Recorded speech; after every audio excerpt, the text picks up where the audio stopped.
Shalom pessoal, bem-vindos a mais um Discipulado Bíblico Online e eu já te convido a você deixar um like nesse vídeo, se inscrever no canal caso você não seja inscrito e também ativar o sininho das notificações para não perder nada do que nós lançamos aqui.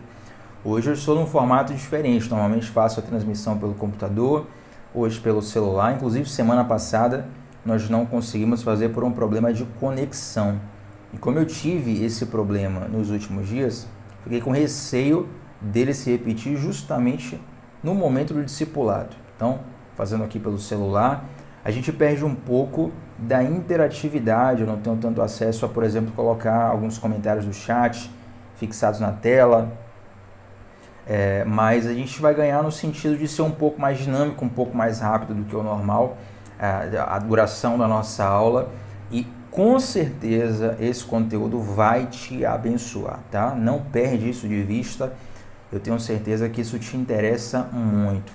Eu trabalho com social media, marketing digital, tráfego digital e coisas assim.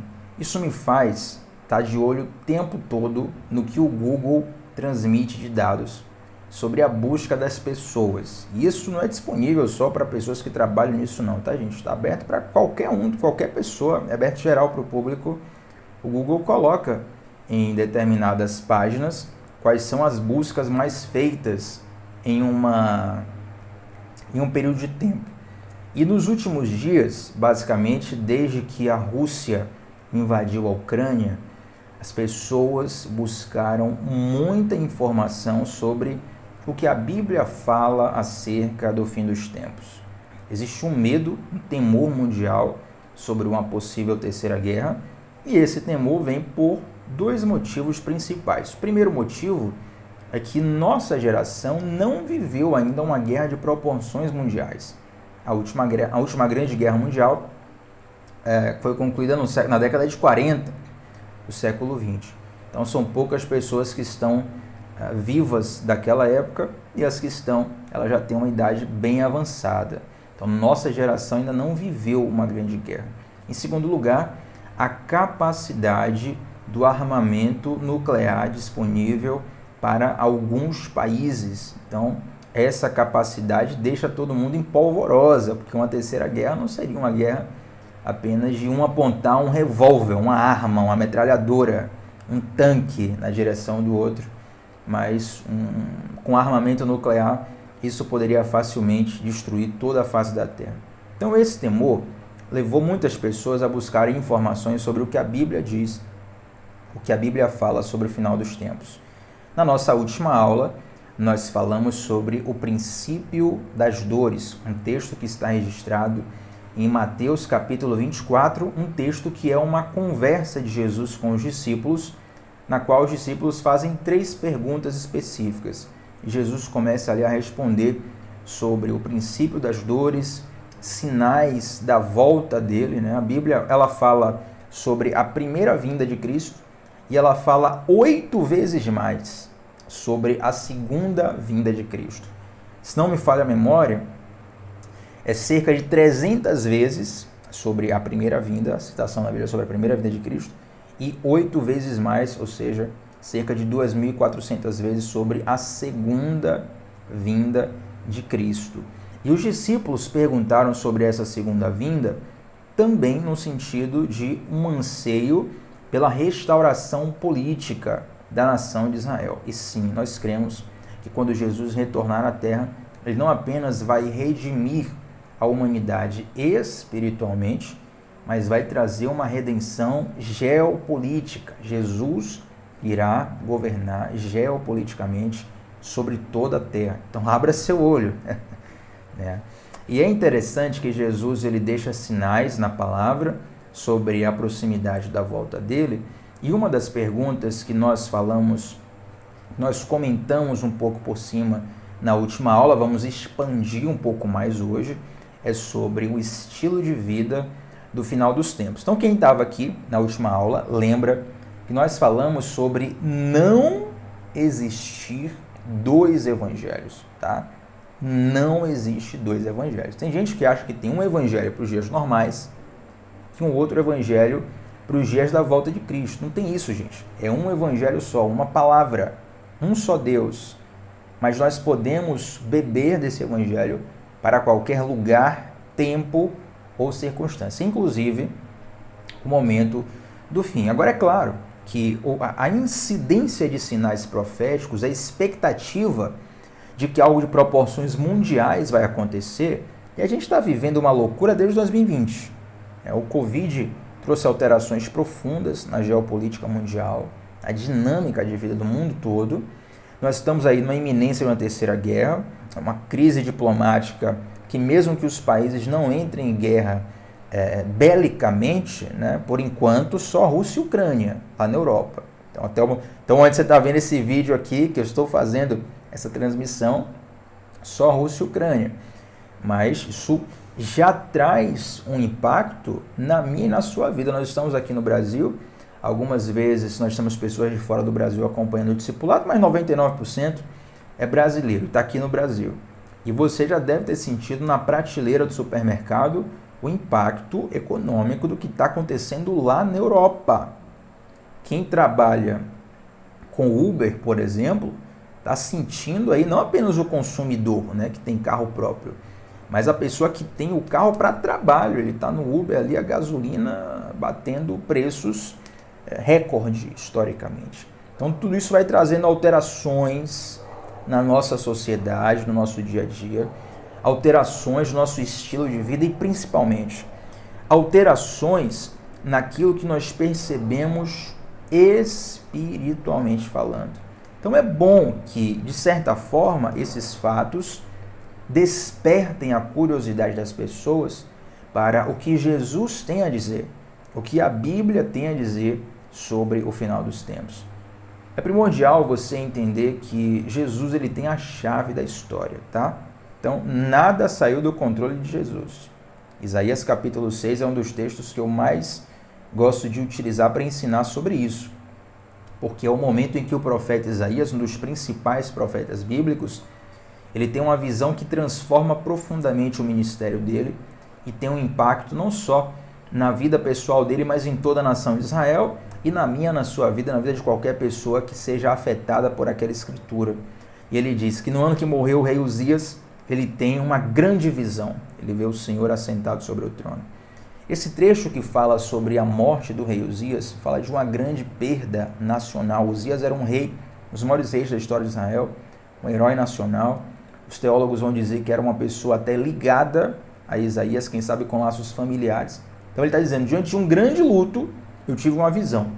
E essa visão mostrava Deus assentado no trono, ou seja, Deus ainda está em posição de governo, mesmo que o mundo esteja num completo caos. O mundo está um caos para mim, o mundo está um caos para você.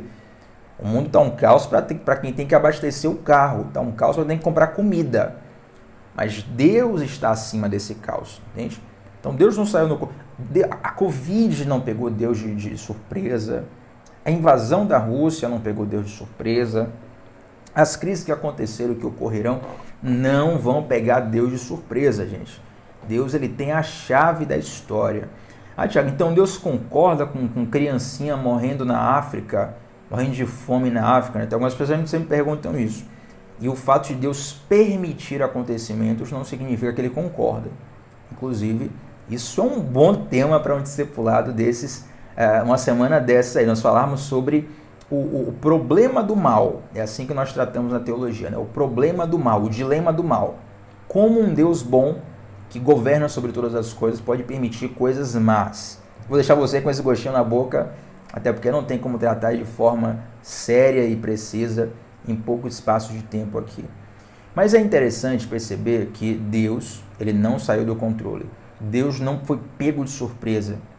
Ele tem a chave da história. E ele deixou, através das Escrituras, alguns sinais de modo a nos prepararmos para essas coisas, a nós termos uma postura firme diante dessas coisas. Então, mesmo que esses acontecimentos tragam um temor sobre toda a terra, o nosso temor a Deus, ele é maior. Então, nós vamos continuar lendo aqui Mateus capítulo 24, e mais precisamente vamos ler os versículos 37 ao 51, tá bom? Quem está chegando aí, deixa like no vídeo, like. Like é muito importante para que na nossa plataforma, aqui no YouTube, o nosso canal seja cada vez mais recomendado. Mateus 24, 37 ao 51, gente, diz assim: quando o Filho do Homem voltar, será como no tempo de Noé. Nos dias antes do dilúvio, o povo seguia a sua rotina de banquetes, festas e casamentos, até o dia em que Noé entrou na arca. Não perceberam o que estava para acontecer, até que veio o dilúvio e levou todos. Perceba que fala de um tempo de distração, mas vamos lá. Assim será na vinda do Filho do Homem. 2 homens estarão trabalhando juntos no campo. Um será levado e o outro deixado. 2 mulheres estarão moendo cereal no moinho. Uma será levada e a outra deixada.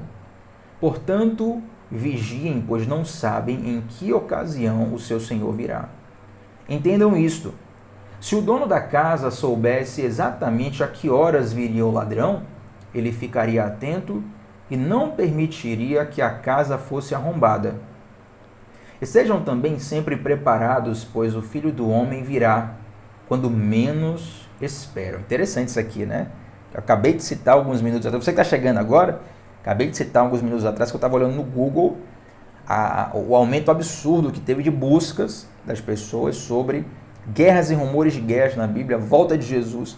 Então está todo mundo de olho nisso, mas a Bíblia fala que Jesus voltará no momento em que menos esperam. Continuando.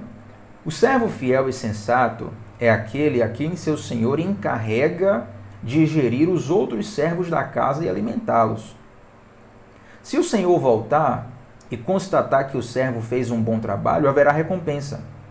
Eu lhes digo a verdade. Ele colocará todos os seus bens sob os cuidados desse servo. O que acontecerá, porém, se o servo for mau e pensar: o meu senhor não voltará tão cedo? E então começar a espancar os outros servos, a comer e a beber e a se embriagar. O senhor desse servo voltará em dia que não se espera e em hora que não se conhece. Cortará o servo ao meio e lhe dará o mesmo destino dos hipócritas. E ali haverá choro e ranger de dentes. Tem um filme chamado Deixados para Trás. Interessante que ele traz uma das visões apocalípticas que existe, né, do chamado arrebatamento secreto, onde... Você já reparou que esses filmes sobre Apocalipse, acho que o Saulo até falou um dia desse no vídeo do Desascope, né? E nesses filmes do Apocalipse, sempre tem um avião e o piloto é arrebatado, né? Você acha que todo piloto de avião cristão tem fé em Deus e sempre é o piloto que é arrebatado. É óbvio que dentro da temática ali no cinema, o diretor, o roteirista, ele quer sinalizar que o avião ele vai perder o controle por conta de um arrebatamento secreto. Mas a Bíblia nos leva a entender uma visão diferente desse arrebatamento. Por exemplo, no filme Deixados para Trás, quem é salvo sobe e quem não é salvo fica, né? Mas a figura desse texto que Jesus usa é exatamente os dias de Noé. Se você parar para pensar bem, gente, quando o dilúvio vem, Noé e sua família entram na arca, passa o dilúvio, quem não entrou na arca, obviamente, morreu, e quem que ficou vivo? Noé. Ou seja, quem foi deixado para trás de fato? Quem morreu ou quem viveu? Quem morreu. Quem estava fora da arca foi deixado para trás. Noé permaneceu. A história de Noé permaneceu. Os filhos de Noé repovoaram a terra. Entende? Então nós precisamos ter atenção a essas nuances. Só para aguçar a tua curiosidade um pouco aqui. Mas é interessante, gente, que na verdade o cerne da comparação que Jesus faz sobre os dias de Noé, preste bem atenção. Olha o que Jesus está falando. Olha o que Jesus está falando. Os dias da vinda do Filho do Homem serão como nos dias de Noé, no seguinte aspecto. Ele começa a falar. O povo seguia sua rotina de banquetes, festas e casamentos. Vou fazer uma pergunta para você. Responda com sinceridade. Banquete é pecado? Banquete é pecado? Não, talvez você não use a palavra banquete no seu dia a dia. Mas banquete é uma reunião, uma festa que você chama seus amigos, sua família para se reunir para comer. Sabe? É o churrasco na laje. Olha, vamos fazer aqui comes e bebes aqui, festa de 15 anos, vamos fazer um noivado, vamos fazer uma comemoração de tal e tal coisa. Esses dias, inclusive, fui dar parabéns a uma pessoa, e na verdade a pessoa estava comemorando uma outra coisa, tipo uma conquista da vida, né? Parabéns, felicidades, feliz aniversário. Porque tinha festa, tinha vela, tinha bolo, tinha foto, eu achei que era aniversário. Então assim, um banquete, sabe? Banquete é pecado, gente? Claro que não. Claro que não. Festa é pecado? Claro que não. Casamento é pecado? Claro que não. Claro que não. O casamento é uma das instituições mais valorizadas da Bíblia, mais valorizadas do cristianismo. É o nascimento de uma família através do casamento. Então, não se trata das pessoas estarem necessariamente fazendo coisas erradas. Perceba. Elas continuaram. Será como nos dias de Noé, onde as pessoas faziam banquetes, festas e casamentos. Em algumas versões está escrito assim, casavam-se e davam-se em casamento. Isso não é errado. Mas esse texto fala de um espírito de distração que subverte a ordem de prioridade que nós temos que ter em nossa vida. Quando eu falo de um espírito de distração, gente, às vezes algumas pessoas podem achar que espírito se de um fantasma, né? Tem um fantasma que atua com distração, não é isso. Espírito de distração muitas vezes está associado a uma vibe de distração, entende? Então uma vibe de distração, é todo mundo distraído aqui. Então o espírito da coisa. Isso tem muito a ver com a filosofia alemã também, né? Do século XIX, século XX, traz muito essa questão do espírito de alguma coisa, ou seja, a vibe da coisa. Então o espírito de distração, a mesma forma que ele atuava no tempo de Noé, que acontecia no tempo de Noé, vai acontecer nos últimos dias. Se você parar para pensar, nós não tivemos um tempo onde as pessoas estão tão distraídas na história quanto hoje. E principalmente, uma das principais ferramentas para isso é a overdose de entretenimento. Eu não vou colocar aqui a oferta de entretenimento, porque a oferta não vincula. Tá? A overdose de entretenimento que é o problema. Qual a diferença entre oferta de entretenimento e overdose de entretenimento? Por exemplo, eu gosto de basquete. Tinha um tempo no Brasil, quando eu era adolescente, que era muito difícil acompanhar basquete norte-americano, que é a elite do basquete mundial. O melhor campeonato de basquete do mundo é o norte-americano, muito acima de qualquer outro. Então, a NBA, né? O Michael Jordan, o LeBron James, Kobe Bryant, Shaquille O'Neal, os grandes nomes do basquete, e aí eu não conseguia acompanhar.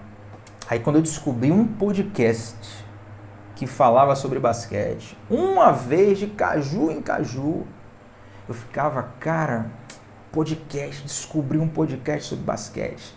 E aí eu ouvia. Eu só tinha ele, era uma vez por mês, às vezes uma vez a cada 2 meses, não tinha transmissão, ou se tinha, eu não tinha acesso, sabe? Hoje em dia, meu Deus, tem aqui no meu agregador de podcast, tem quase 20 podcasts só de basquete, tem oferta. Se eu parar para ouvir os 20, aí eu saio da oferta de entretenimento para overdose de entretenimento, entende? Então, e eu já caí nisso, tá? Eu já caí nisso. Porque eu cresci tanto a mentalidade, né, de, poxa, não tem, que quando começou a ter, eu queria aproveitar tudo. Até o ponto que eu percebi, olha, isso aqui tá me atrapalhando. Eu tô gastando mais tempo em entretenimento do que nas coisas que eu deveria estar investindo. Então, você precisa perceber que a grande quantidade de oferta de entretenimento ao seu redor não é um problema em si. Mas a forma como você consome entretenimento pode te levar a distrações, pode te levar a embaraços na vida. Perceba que lá em Hebreus 11, quando a Bíblia fala... Hebreus... Rapidinho.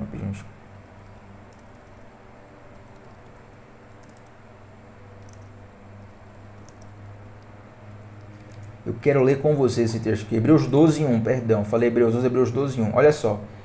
Portanto, nós também, pois que estamos rodeados de uma tão grande nuvem de testemunhas, deixemos todo o embaraço e o pecado que tão de perto nos rodeia, e corramos com paciência a carreira que nos está proposta.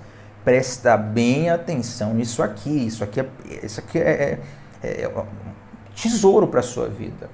A Bíblia nos manda deixar de laço todo o embaraço e o pecado.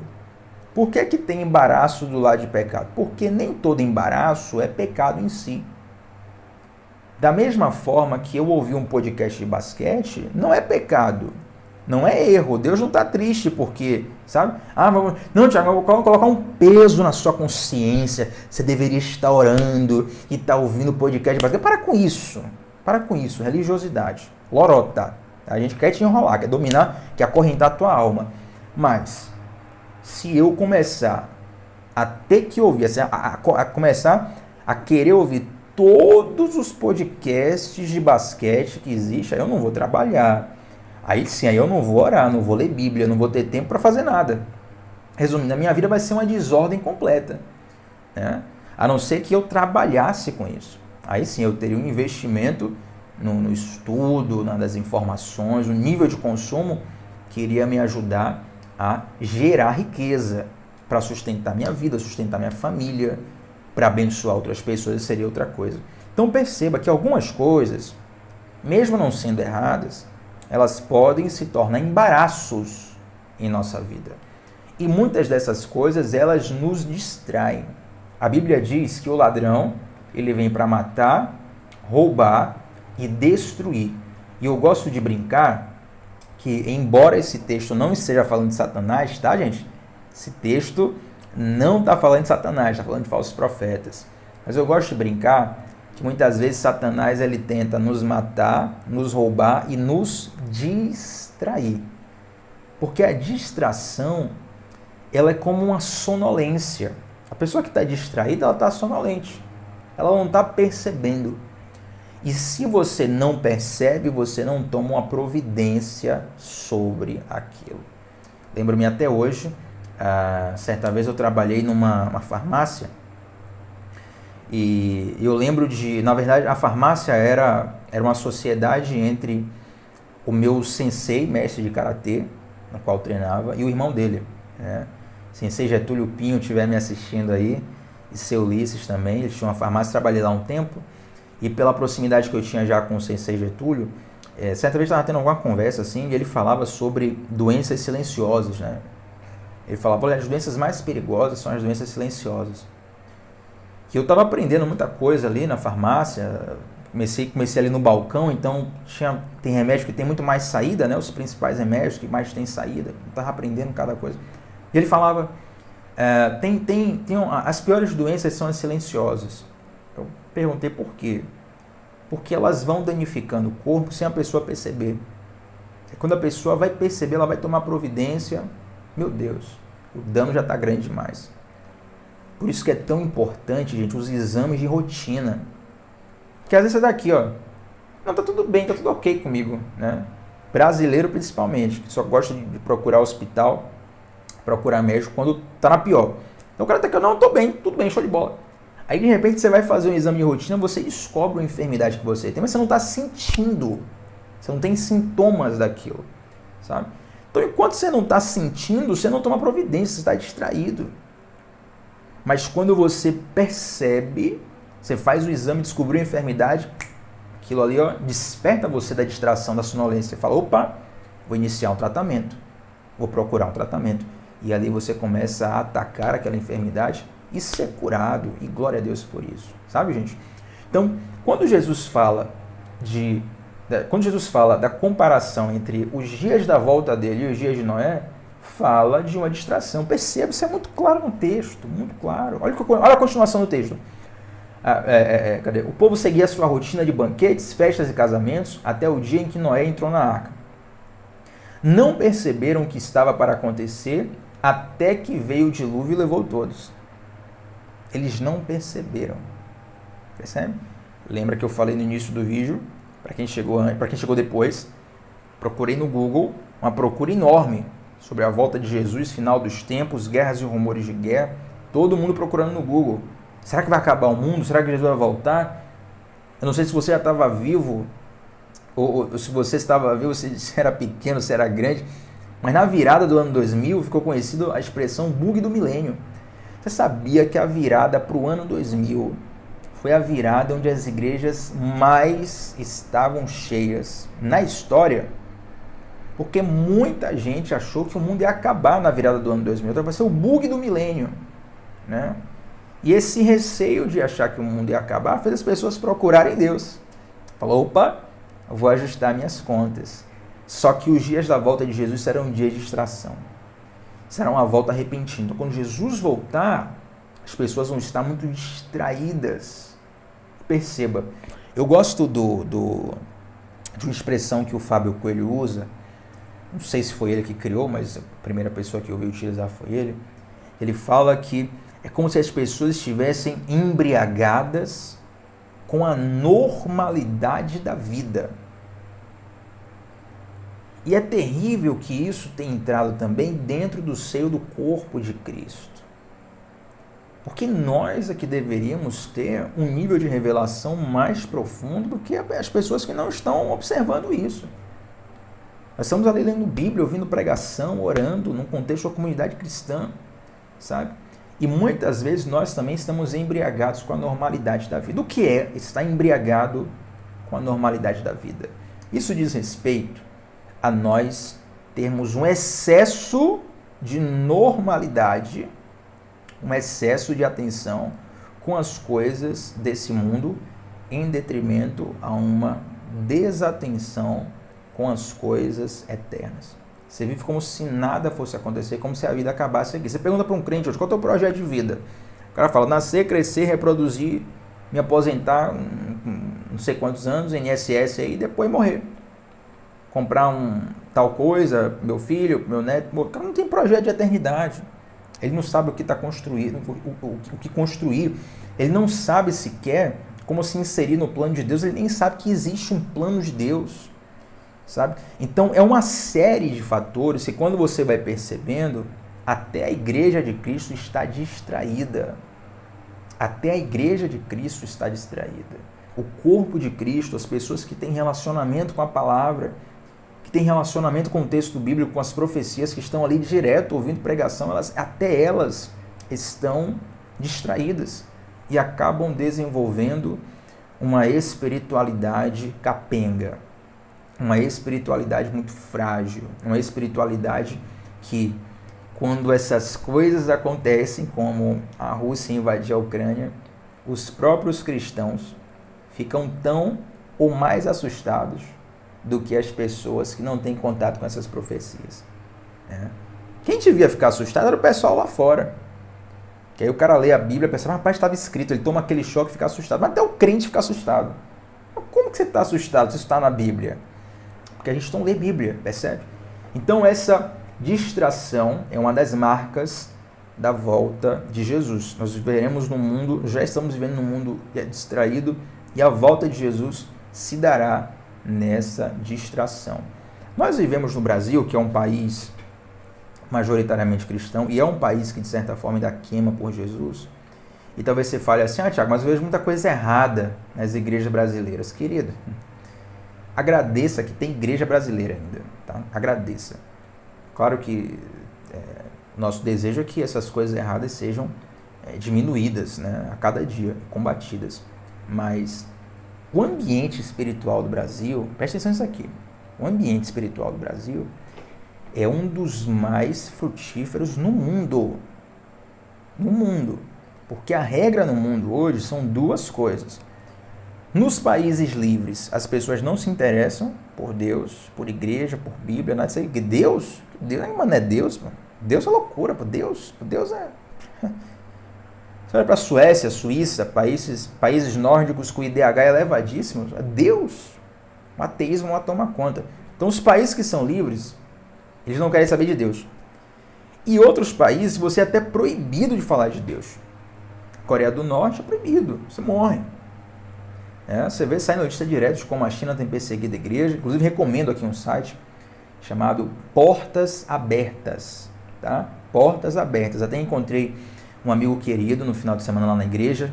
Rômulo, se estiver assistindo, querido, um abraço para ti. E o Rômulo faz parte, né, do Portas Abertas. A gente bateu um papo muito bacana. E o Portas Abertas tem um ranking dos países que mais perseguem a igreja no mundo. O líder histórico dos últimos anos era a Coreia do Norte, mas o Afeganistão tomou a ponta agora, desde que o Talibã retomou o poder por lá, né? Então, qual o procedimento do Talibã com crente no Afeganistão? Você é crente? A gente entra na tua casa, te mata, estupra tua esposa, tua filha, mata também. E aqui é proibido ser crente, proibido Bíblia, proibido falar de, sabe? Então, é esse nível. Então, o Brasil não tem nem perseguição nesse nível, tem perseguição, mas não nesse nível. E nós temos também ainda, graças a Deus, liberdade de culto. A gente não sabe do dia de amanhã. Tá vendo aí, ó, Europa aí, ó, desenvolvido, liberdade, IDH, nível alto, tudo perfeito, excelente. De repente lá, guerra, meu irmão. 2 milhões de refugiados já. Sabe? Então é de um dia para o outro, você não percebe. Agradeça a Deus que no Brasil você ainda tem liberdade de ter um discipulado nesse momento, falando sobre as coisas da palavra, falando sobre o caráter de Cristo e te ajudando a perceber o ambiente profético no qual você está inserido. E aí o texto continua dizendo: 2 homens estarão trabalhando junto no campo, um será levado e outro deixado. 2 mulheres estarão moendo cereal, no moinho será levada e outro deixada. Essa expressão, gente, são expressões para sinalizar, são simbólicas, tá? No sentido de que algumas pessoas terão um destino, outras pessoas terão outro. Isso tudo será repentino. Portanto, vigiem, pois não sabem em que ocasião o seu Senhor virá. Esse versículo é interessante porque ele traz 2 coisas. Primeiro, você não vai acertar o dia. Nesse mesmo texto, Jesus fala: ninguém sabe o dia nem a hora, nem mesmo os anjos do céu, nem mesmo o filho, apenas o Pai. Então não tem como você cravar o dia. Vai ser dia tal, vai ser dia X do mês X do ano X. Não tem como. Mas, embora você não saiba a data certa, existe uma postura certa. Jesus fala, portanto, vigiem. Então a postura certa é uma postura de vigilância, mesmo que você não saiba a data. E aí ele vai falando sobre a que horas o ladrão viria. Ele faz essa figura que eu já extensamente falei no último discipulado, né? Então, essa aqui a gente não precisa trabalhar tanto. Gastei um bom tempo falando sobre esse texto na aula anterior, sobre o dia do Senhor vir como um ladrão. E aí ele vai falar agora uma figura sobre um servo que recebe um encargo de um senhor. E fica claro nesse texto que esse senhor é Jesus. Jesus, ele encarrega um servo, né? O servo fiel e sensato é aquele a quem seu senhor encarrega de gerir outros servos da casa e alimentá-los. E aí ele traz 2 cenários. O servo, ele vai para um lugar distante, o senhor vai para um lugar distante, ele deixa um funcionário para cuidar, para gerir, para governar a casa dele. Então, aquele funcionário vai fazer a gestão da casa e ele pode ter 2 atitudes. Ele pode gerir aquela casa com excelência, e aí quando o senhor daquela casa volta, percebe que ele fez um bom trabalho e lhe dá uma boa recompensa. Ou ele pode começar a pensar o seguinte, rapaz, meu senhor está demorando demais. Eu acho que ele não volta hoje não. Olha o seguinte, ele começa a colocar o pé na jaca. Exatamente o que esse texto está dizendo, gente. Olha só. O que acontecerá, porém, se o servo for mau e pensar, meu senhor não voltará tão cedo? Que é a postura de muitas pessoas atualmente. Não é que você tem que viver assustado, gente. Não é isso que eu quero ministrar sobre a sua vida. Tiago, estou assustado. Qualquer momento aqui, durante essa transmissão, Jesus voltou, pum. Não. Calma. Fique tranquilo. Mas essa postura do servo de o meu senhor não voltará tão cedo, olha só, e começar a espancar os outros servos e a comer, a beber e se embriagar, o senhor desse servo voltará num dia que não se espera. Por quê? Não está falando só de uma atitude isolada, mas de um padrão de conduta que vai se perpetuando. É a mesma coisa de Bill Gates falar o seguinte para você, olha, eu vou tirar umas férias, não sei quanto tempo vai ser essas férias, posso voltar a qualquer momento, mas eu vou deixar o meu dinheiro na sua mão. Você vai tomar conta do meu dinheiro, você vai tomar conta das minhas empresas, vai tomar conta dos meus investimentos, meus projetos, está tudo na sua mão. Mas você volta quanto? Não interessa. Estou te dando para você cuidar. Cuida bem. Você cuidar bem, quando eu voltar, eu vou te dar uma boa recompensa. Aí você pensa assim, rapaz, Bill Gates está demorando, né? Poxa, eu não acho que ele vai voltar por agora, não. Quem sabe aqui se eu pegar $1 bilhão e comprar o Vitória, comprar o meu Vitória na Série C, $1 bilhãozinho, Bill Gates não volta agora, não. Acho que dá tempo do time subir para a Série B, Série A, ganhar Libertadores, Copa do Brasil, Mundial, ganhar tudo de novo. Quem sabe não dá tempo. E de repente, sabe qual é o problema disso? É que você dá aquele ditado, né? A pessoa dá a mão, você já quer o braço todo. Então, muitas vezes, o problema de você achar que Jesus não vai voltar logo e você viver uma vida nesse estilo é que você perde o senso de vigilância. E você começa a dar vazão a um estilo de vida que basicamente a tua alma dizendo o seguinte, ó, depois eu conserto isso aí. Amanhã eu mudo. Né? Eu amo a ministração, gente, do pastor Cirilo. É um DVD que...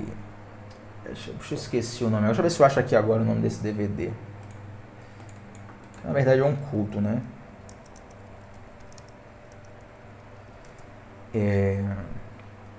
Encontro de Avivamento, Santa Geração. É um culto. Esse DVD, eu acho que é o DVD que eu mais escutei em toda a minha vida. Foi um momento assim que... o nascedouro de experiências metafísicas que eu tive com Deus. Experiências espirituais muito fortes. E eu ficava escutando esse DVD o dia inteiro. Ouvia, aqui no YouTube pelo menos, a gente não escutava no YouTube na época, né? Mas no YouTube aqui esse DVD tem 1h20 de duração. É um culto, ele canta e prega um culto. Eu ficava 1h20, aí voltava, repetia. Às vezes ficava jogando videogame, e quem jogava videogame Play 2, é a minha época, vai saber muito bem isso aqui, ó. Tinham 2 cabos, o cabo de áudio e o cabo de vídeo. Eu colocava o cabo de vídeo para ver o jogo, jogar, e no cabo de áudio eu botava o DVD, para ficar ouvindo o DVD.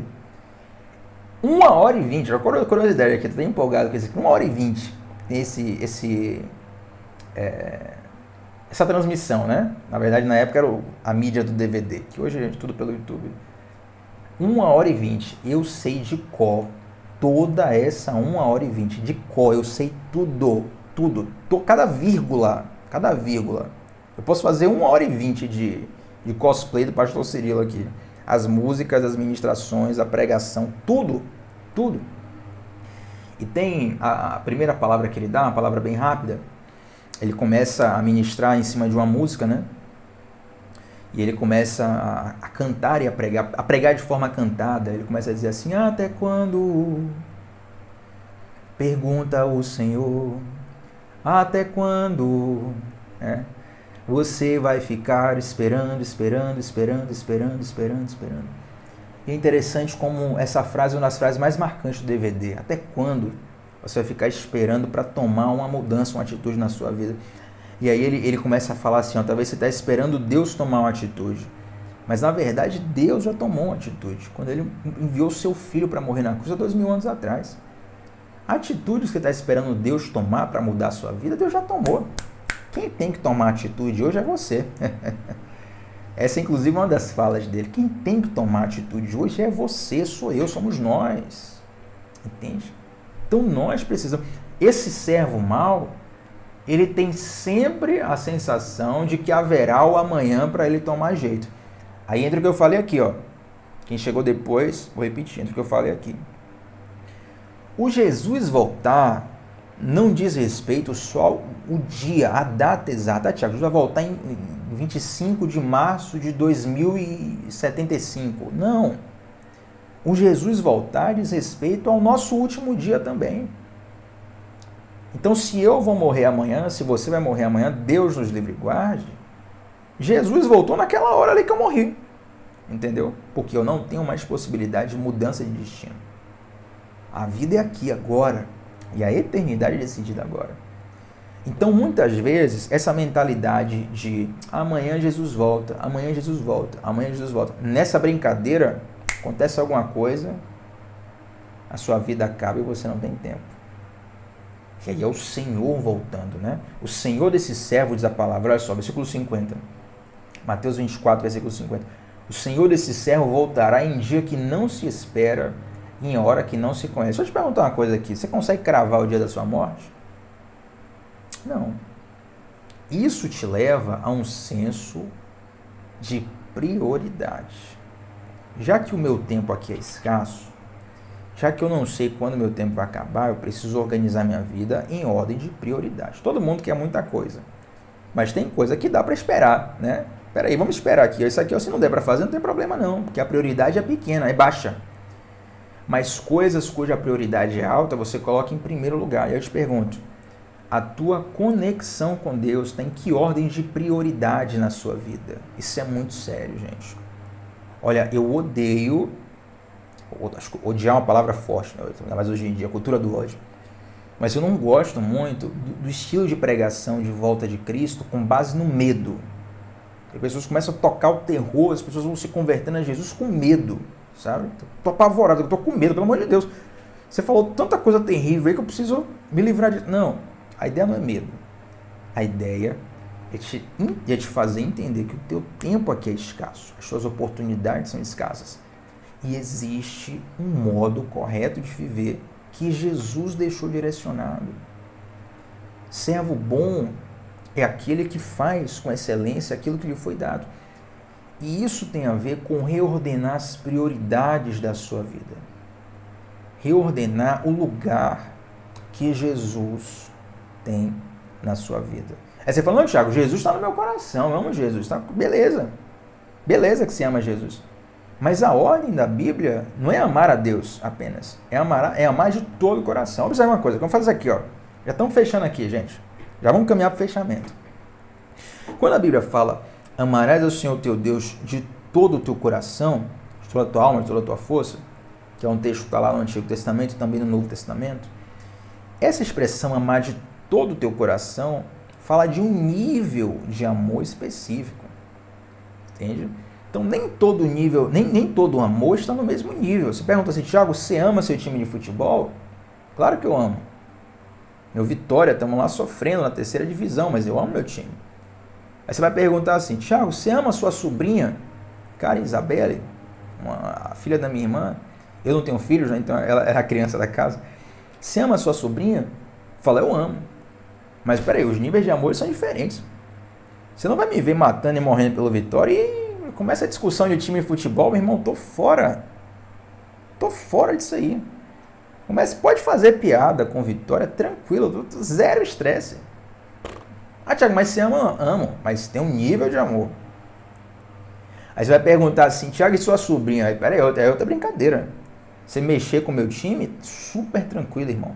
Mas se você mexer com minha sobrinha, mexer com um familiar meu, aí a brincadeira começa a tomar uma outra proporção. Entende? Porque são níveis de amor. Tanto que a gente vê na sociedade, um dos sintomas de enfermidade da nossa sociedade são as alterações nos níveis saudáveis de amor. Então, quer dizer, o cara não ama a família, o cara atrai a esposa, o cara não cuida dos filhos, mas ele mata e morre pelo time. Entende? Ele se envolve em briga por causa do time dele. Então, peraí, tá alterado. O cara tá amando mais o time do que a família, porque os níveis não estão certos. Então, amor tem nível, tá? O que eu quero te falar é isso. Amor tem nível. O fato de eu amar menos o meu time não significa que eu não ame. Eu amo, mas tem um nível. Aí vai crescendo. Família, causas. Não estou colocando em ordem aqui, só citando aleatoriamente. Propósitos. Um projeto, uma pessoa que você vai se casar, se você gosta. Um namorado, pessoa que você conheceu, você se apaixona ali, você começa a alimentar, despertar. Uma literatura, um autor, um cantor, uma banda, diversas coisas. A ordem não é amar a Deus. A ordem não é, Thiago, coloca Deus no meio desse bolo aí, sabe, no teu coração. Aí você ama todo mundo, Jesus está no meu coração, maravilha. Não. A ordem é, amarás de todo o teu coração. Está falando de nível, o nível máximo. Se ama teu time, se ama tua filosofia, tua ideologia, se ama tua família, se ama teu artista, se ama teu autor, teu livro, tua tecnologia, teu celular, tua marca de celular, Mas Deus está acima disso tudo. O único lugar adequado para Deus na sua vida é o primeiro. No momento que Deus desce para o segundo lugar da sua vida, esquece, acabou. Aí é só ladeira abaixo. Entende? Então, amar a Deus sobre todas as coisas. Todas as coisas. E isso... vamos fechar aqui com a sinceridade, gente. Vamos largar o doce aqui. Porque a gente tem que ser... Hoje eu não falei, então eu vou fechar falando isso, né? Já que aqui não é Nutella, aqui é raiz. Vamos largar o doce. Talvez você não ame a Deus de todo o coração. Eu vou te dar duas coisas para você fazer aqui. Primeiro, confessar a Deus em oração. Confessa a Deus, fala, Senhor, eu te confesso, eu não tenho te amado de todo o meu coração. E você pode também pedir a Deus, me ensina e me leva a te amar de todo o meu coração. Porque quanto mais você força a barra de não, eu amo, para não ficar feio para você, é pior, porque você não conserta o problema. Entende? É a negação, você está no estado de negação, você está negando, você está negando algo que está na realidade. Por mais que as pessoas não estejam vendo, mas Deus está vendo. Você não presta contas a pessoas, você presta conta a Deus. Então você vai lá em oração, confessa a Deus, fala, Senhor, eu não tenho te amado de todo o meu coração, reconheço. Não tenho conseguido. Eu nem sei o que é isso. Mas eu te peço, me ajuda a te amar. Me ensina a te amar. Aí pode ter certeza, meu amigo, que Deus, ele está mais interessado em te ensinar do que até mesmo você está interessado em aprender. Sempre. Então, mais do que ninguém, ele vai se dispor a te ajudar, a te ensinar, a te colocar num caminho onde você possa conseguir verdadeiramente dizer assim, olha, eu tenho amado a Deus de todo o meu coração. Entende? E esse mandamento, que é o principal, que é o primeiro mandamento, lembra que nós começamos aqui falando que não existem dois evangelhos, existe um evangelho só que é aplicável a qualquer lugar, qualquer tempo, qualquer situação. Esse principal mandamento precisa ser o seu norte diante de uma iminente volta de Cristo. Amar a Deus sobre todas as coisas. Colocar Deus no primeiro lugar da sua vida. Quando você coloca Deus no primeiro lugar da sua vida, automaticamente, gente, é consequência, é causa e consequência. A sua vida começa a se reorganizar. É claro que essa organização, eu não quero criar falsa expectativa em ninguém, essa organização, ela não vem da noite para o dia, até porque você vai aprendendo de Deus dia após dia. Mas quanto mais você mergulhar nesse relacionamento profundo, sincero, pessoal com Deus, mais você vai conseguir viver essa reordenação interna. E de tempos em tempos você vai perceber que mesmo tendo uma aliança com Jesus, pode ser que você cometa erros ou circunstâncias da vida que te desordenem, que você falhe, que você caia. Você não é descartável para Deus não, tá? Deus não vai descartar você, não. Se você estiver aberto a se arrepender, sinceramente, Deus vai tratar a sua vida, tratar seu coração.